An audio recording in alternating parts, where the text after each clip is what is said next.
And welcome back to another episode of Real As It Gets. Gord, we have hit double digits, my friend. Number 10. Number 10, my favorite number. I don't know if you knew that. I did not know that. Yep, that in 17. Gary Lehman? No, he was 11, wasn't he? Who's number 10 on the Leafs? There's no that. I get chirped for that all the time in the hockey room. There's not really Nobody.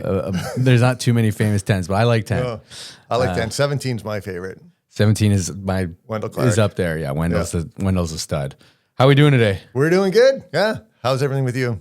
Good. We had a big breakfast spring market meeting. We did yesterday, and we were thinking it'd be a great little episode here because there was a common theme, and the common theme was, where is 2026 heading from a real estate market standpoint? And I feel like we can really kind of dive into a bunch of different little segments here of where things are going and kind of provide real market updates at the same time. Well, yeah, just kind of talk about what we're seeing out there. We're both like in houses all the time, and see what buyers and sellers are thinking. And at the end, we can tell them we have our first ever listing coming up 35. The pod is so famous that people want us both.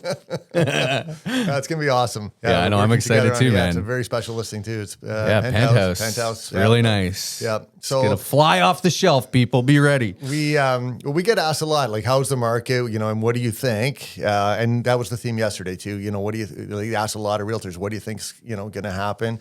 There's so much in the news right now, and there's so much going on in the world. We don't hear as much information about the real estate market as we used to. I think just because the news cycle is so busy with everything else. That's actually a really good point. I didn't even think about that. And then we were so consumed by interest rates, market, what's happening. Everyone was like dialed in, and now you're right. There's wars and all these other things going on. People have kind of, steered away from it. And I wonder too if that, obviously it is playing a factor, but because minds are turned elsewhere, maybe that is also partly taking away just from even the transactions, the dollar values, et cetera, as well. It is for sure. And I can tell you specific cases where I've heard buyers have said, I'm going to put everything on pause right now. I'm going to wait till things have settled down in the world because there's so much uncertainty. Do we have the same buyers? Because I'm not kidding. This morning, we've been seeing a couple properties, and verbatim was, we just need to take a little break because of everything going on in the world. So I think that's playing a lot on people's minds. I understand. But at the same time, and then that was part of the thing we talked about yesterday was, or at least my take was, that there's opportunities everywhere. 100%. And because some people are maybe, a little more fearful, rightfully so, it is trickling down into the real estate market, which is creating a lot of opportunities for a lot of things on sale. And I guess before we kind of dive into what we're seeing from a current market standpoint, I would love your take, Gord. Where do you see 2026 going right now, today? Because I think it'll be fun for us to maybe look back at the end of the year and see where if we nailed it. Well, no, we don't have a crystal ball. It's going to change, could change next week, but I think it's going to be pretty steady. So steady as, what we've seen in the first 3 months of the year, first 4 months of the year. People regarding, or despite the war, despite what else is happening in the world, people still have to move. People are, getting married. People are getting transferred. Things are happening in their lives. They still have to make, decisions. People are upsizing, downsizing. Like a downsizer isn't going to wait forever. It's just like, you get to my age, you start thinking, the tape measure is getting a little shorter, but people have to move, and I think, as you mentioned, it's a really good time. So if you're looking at it and you say, okay, or let's say even a first time buyer, you're going to buy in the next, let's say, 2 years, but you look now and you say, wow, there's a lot of good product out there that's priced reasonably. And it's actually a really good time to buy. The first time buyers making a comeback, Gord. And I know what's funny, in the room, they remember, everybody raised their hand. How tough a market is, raise their hand. At the same time, though, have we seen a better market actually from a opportunity sales standpoint? We all raised our hand being like, this is a great market for that, because two, we get to do our jobs now as well, right? It's It's actually fun in that, back in COVID, you put a sign in the ground and it was like within 8 hours. Later, But no, it was like peak. Remember? It was the Wild West where we would literally put a sign in the ground. It could have been 8 hours, people fighting to just get even an appointment, quadruple booking the same times, 40 something offers, 400K over. And it's been like 12 hours of like, what just happened? It's just 12 hours of mayhem. Yeah, I think it's interesting when you see like, COVID. And so it's kind of looking back now, like when you look back now, look at prices in 2022, you go, oh, wow, can't believe it was that much. But when, let's think maybe like say 2019, you look back into like 2017, wow, that was, those prices were good. I wish I would have bought then. I think 2-3 years from now, people are going to look back and say, wow, I wish I would have bought in 2026. There was good prices then. And the interest rates are steady. Interest rates are steady. And they're not terrible. They're not. People aren't waiting for that change. Like, I don't know, like 2 years ago, like people were waiting. Let's see what's happening. Like, are the interest rates going to drop? Are they going to go up? Like, I think waiting for that announcement. Then literally the next day, okay, let's go buy. Like, I think the volatility of the interest rate is done anyways for a while. You might see a quarter point raise or drop here or there, but long term, I think we're going to be in this, 4 to 4.5 prime rate for quite a bit of time. And that takes the variability out of like making a decision, right? Yeah. Like now all you really have to worry about is location, price, condition, not worry about, is the interest rates going to go up or down a quarter point or half a point or a point this year. Yeah. Or, so I think that's part of why I think it's going to be steady. No fluff, no BS. What do you mean by steady? Let's just say like from an average cost standpoint, are we going to be down from here at the end of the year? I think so in two segments. So for freehold homes, I think it's going to be pretty steady. I think prices now. And when you say steady, flat? Like flat. Yeah. And I think so prices now are going to be pretty similar to prices in October, November. For condos, I think it's a little bit different. I think we're going to still see a downward trend. The floor is opened for sure in the last month or so of condos. And I think, I don't think it's going to be massive, but I think we could see a 5% difference between now and the end of the year, lower in condos. But I'm doing a big but here because we talked about it yesterday too, is pre-con going to make a little bit of a comeback with this HST? Great question. And they talked about that. So, years ago when you bought pre-construction, you were paying today's prices for a condo. And then, so the idea was always, so you put down money now. To clarify that, I feel like you were buying, say, 2026, you were paying, I feel more what it would be worth 2030. No, I'm talking about 2012, 2013, 2014. You were paying, like, so you bought in 2014, you were paying 2014 prices. Yes. And so it's ready in 4 years. So you put down 5%. And then in 4 years, your condo has appreciated 28%. So people were selling them and they were making 20%, let's call it on $500,000 with only 5% down. But that flipped 2018, 2019. Yeah, builders started saying, well, no, that's like so then you started paying the prices. What it was going to be worth in the future. Years. Yeah. And so it was still good. And here we are. But now it's sort of flipped back again. So now builders are you're starting to see prices closer to similar to what resale is. So I think for condos, there's not as many condos starting, but we're seeing homes like detached and semi-detached and townhomes being, pre-construction at, kind of similar prices to today's resale market. But you have to factor in all kinds of other things if you buy pre-con, like you don't have a fence, you don't have landscaping, you probably don't have anything better than a basic driveway, window coverings, light fixtures, all that stuff. That adds up dramatically. Yeah, and I think but from a pre-con standpoint too, I think mainly it was the issues was the condos, right? Like things were either not being built because of it, so they were paused, or there was just so many people not necessarily defaulting, but just being like, take my deposit because I can't even close on it, in a way defaulting. And then condos also that didn't start. And then condos that didn't even start and trying to get your deposit back was a whole other element. And stuff that is just, half full that is completed and it's a mess, right? Yep. But what we heard yesterday, which I thought was very interesting, is that pre-con, at least from one source that was talking on one of the panels, That does a lot of pre-con. was saying that they did like 20 something pre-cons in the last couple weeks because of the HST, which is interesting to me because I think maybe this would be a good episode for us because I haven't specifically dove into all the nitty gritty details, but I think it was federally it's been approved, but I don't think it's been provincially approved yet of like what it actually is going to look like. Right. But I think the builders are compensating for that. They're just saying this is the price. Correct. And which then led to the comment of pre-con was actually now either at par with resale or even below. When there's lineups out the door at some of these events, right? Presentation centers. Which is interesting because I haven't seen that in a long time. So since COVID, really. So we got to get into pre-con, Gord.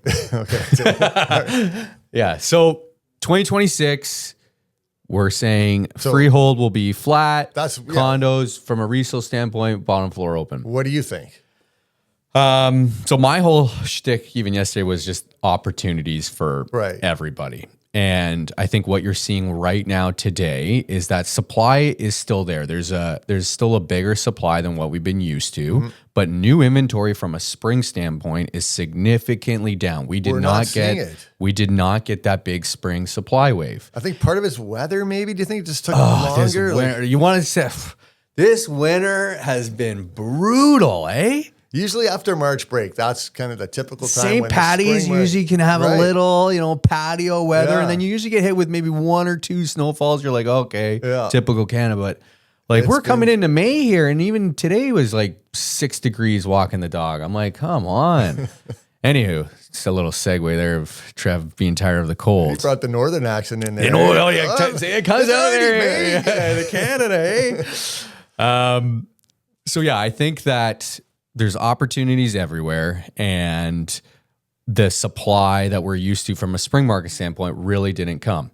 And what I'm seeing is there is stuff coming to market, and they're out to lunch on price, and they are still sitting. You're seeing these, 30 days, 60 days, whatever, and they are doing the price reduction. But the stuff that is withholding or priced right, it is working, and it is going quickly.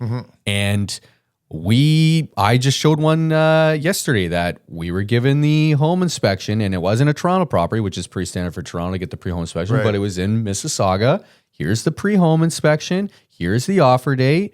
They're listed at $899. I think this thing could go for $1,100. There's been a ton of activity. Even my guys who they never experienced COVID in these crazy times are wrapping their head around too, being like, maybe we will waive our financing. You know what I mean? Like, it's the psychological element. I'm not saying it's changing across the board, but it is interesting that this, withholding or price right element seems to really be working. Well, I think part of that is it's kind of difficult to, price a property right now just because there's not enough history with new prices. And as I said before, like the longer we're at this steady level, the better the market's going to be, I think, because there's going to be more history of this, of sales in the neighborhood that sold at a price that reflects the current market. Yeah. And we can actually do our jobs and negotiate it, right? Like it's not, I don't want to say, eliminating, I don't want to get us trimming the fat. I don't think that's bad to say, right? But there's a lot of bad apples in every industry, and I feel like now, I don't know about you, but being on the side, there's some form of camaraderie and professionalism, and not that wasn't always there, but back in COVID, it just was like, oh my God, shaking my head. And now it's like, hey, let's get to the nitty gritty. Let's understand what we're working with. We're both clearly representing our clients to the best of their ability and, battle it out. And I'm enjoying it again. I feel like we're back to doing our jobs. Well, we are. And, you are seeing more, and I've seen more multiple offers. Last week I had 3 offers on a listing that, we weren't really expecting, but it just kind of shows like there's that many people interested in properties. And if it's priced properly, you're going to get the attention, you're going to get the activity. Yeah, we had one too that it was listed at $979, sat for maybe like 2 weeks. They dropped it to $959. One person put in an offer, two more then came because they're waiting. like, and they got like, they were just waiting. Well, there's a lot went for I think- $965. It went over the new price, but like it's weird that it was stale versus $20K. I think there's a lot of buyers that like they don't feel like they have to be in a rush, and then, so they kind of waiting. Maybe the price will come down. If it's dropped 20,000, maybe it'll come down 20,000 again. Then all of a sudden there's an offer. It's like, oh, actually that wasn't such a bad price. And then you start to think, well, would I have paid $959 for it? Maybe I would. Okay, let's put an offer in now. Yeah. So it just kind of triggers that avalanche. So I'm glad you said that because that was where my segue of 2026 was going, and that I'm with you. I don't think we're going to see a big I actually don't think we're going to see a decline in price. I think it will be either flat or a little tick up, let's say 1-2% on average. Only because I do think if we continue this lack of supply and people start seeing exactly what you said of like, damn, I would have paid that. And then the next one comes out and they're like, well, I don't want to then wait too long again. It creates that snowball effect. So I think from a transaction standpoint, it's going to be a lot better of a year. I think from a real estate standpoint as a whole for both buyer and seller, I think it's going to be good too in that we were talking about yesterday of opportunities, understand their wants and needs. If you're looking to buy and upsize, great opportunity. Great opportunity. If you're looking to downsize and sell your forever home and bank your retirement, it's not necessarily a bad opportunity anyways, because the product that you're downsizing to is significantly on sale too. And there's more security from that interest rate, GIC, wherever you're parking money, right? That's right. So I guess in a whole, we're both positive. I think so. I think so. I think it's going to be, and we were talking about it yesterday too, of like mindset and, manifesting. And having fun. And having it's fun. Looking at houses. There you go, Gord, right? Absolutely. Yeah. I mean, with, people that perhaps like miss out on multiple opportunities. So like or multiple offers. So like say that you said there's 3 clients bidding, one misses out. There's always more. Like if you had started looking tomorrow and that house is gone, you're going to see another one come next week. And so if that happens, you don't be discouraged. There's going to be more. Yeah. Right? And maybe that wasn't the right house for you. Maybe that wasn't the best fit anyways. Exactly. It was close, but you'll find one and you'll be happy. So. And it was a good learning experience, right? Knowledge is power. You went through this. You're like, okay, now I got a little bit of taste of it. Understand Exactly. the process, what's happening, and having that deposit check, and understanding what the clauses on the offer are, and what the timing means and what it's all about. So that helps people for sure. And I want to put a little like disclaimer at the bottom when we're saying multiple offers too. When we're saying there's 2, 3 something offers, in a lot of cases too, they're still sometimes even going under asking. And conditional. And they're still conditional. Yeah. Exactly. I wanted to clear the air on that too. Yeah. It's not like it's back to, because we mentioned COVID. I wanted to make sure. We're not seeing 100, 200,000. Yeah, none of that. Well, this $899 one will be interesting because they're going that massively aggressive. Underpriced. Yeah, they're going the aggressive approach. And funny enough, one of the condos that we will be potentially using as a comp for ours, right, did that approach too. That's right. And it doesn't sound like it, based on what we've seen so far, it doesn't sound like it did work. Whereas that's just a prime example of like, you got to understand what market it's working for and what it's maybe not. Well, it's also expectation too. So in a case like, let's just use that condo or another one as an example, generic, they get 2 offers. And so 2 people competing against each other on that day, the best price that those 2 offers are going to bring, probably the market value on that particular day. So we say every time though, right? It's like you get 3 offers. These people have no idea. They've never met each other. They haven't seen each other. They don't know what each other's They don't know what is. each other's are, yet they all are saying the same thing. Yeah. Weird. Yeah. It's true. And if you had the activity too, right? Of like you had people through the door, you're constantly getting the feedback. I don't want to repeat myself. Knowledge is power, right? Yeah. So anything else with 2026 real estate? Because I feel like since we did our first episode, I'm going to knock over the mic here. Since we did our first episode, we kind of did a high overview. Yeah. But I do think it's fun. This is what you said, fun. And I think that's a good way to take this, is that real estate can be fun. And it is fun again, because it's It's normal. It is. Things take time. Things take negotiating. You have to, battle it out. Well, we're not selling a loaf of bread. It's Right? not a commodity item, so it does take time. So you put a house on the market, you have to find the perfect person or family to move into that house.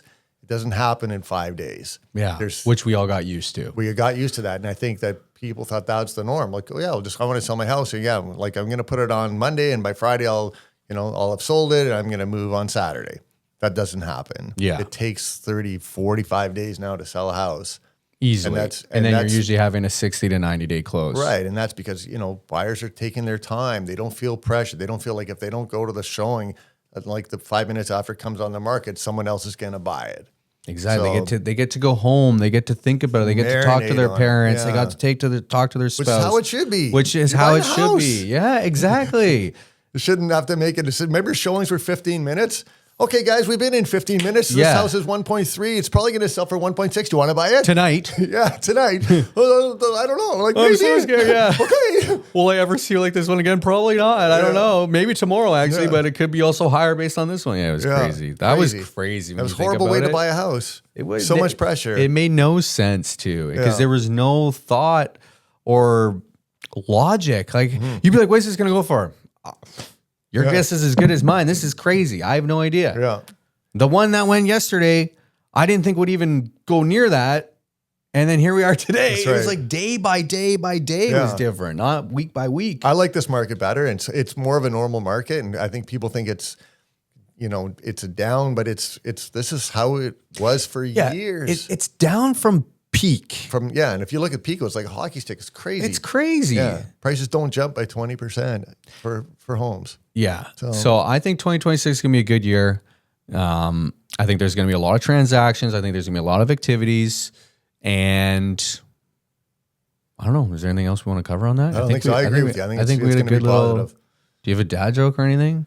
Do I have a dad joke? I do have a dad joke. It's a longer one. Because I don't. Okay. So I'll tell a long one. A guy walks into a bar and there's 3 pieces of meat hanging from the ceiling. And he looks at it. He goes, well, that's weird. He goes to the bartender, what's this all about? And he says, well, you can jump up and touch all 3 pieces of meat. Everyone in this bar is going to buy you a drink. Oh, okay. But the catch is, if you miss, you have to buy everyone in this bar a drink. Oh, so he looks around and he kind of surveys the situation and he says, no, I'm not going to do it. The stakes are too high. I thought maybe, anyways, I secretly felt it was going that way, which is great. Well, that's dad jokes, right? They're pretty good. No, that's good. That was a good one. And you actually nailed that one, Gord. You didn't mix it up. I got the punchline, yeah, right? You got the punchline, Yeah, I had time to think about it. All right, Gord. Good job. Good job, buddy. Awesome.